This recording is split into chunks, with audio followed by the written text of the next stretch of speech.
观众朋友大家好，欢迎收看1月初3公司台记台的暗新闻，我是陈怡真。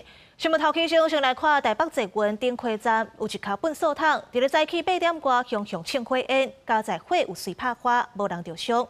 调查发现是一个15岁查甫囡仔，甲卫生纸点火倒，弹落粪扫桶，就坐捷运离开。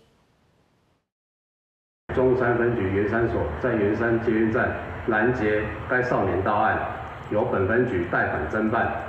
全案讯后，依少年事件处理法、刑法公共危险、毁损等罪嫌，护送至新北地方法院少年法庭审理。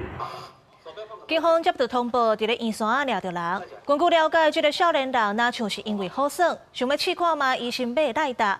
台北捷运表示，这款行为已经违反大众捷运法，上当会使罚100万。若专案是依照公共危险、毁损等等的罪嫌，移送少年法庭审理。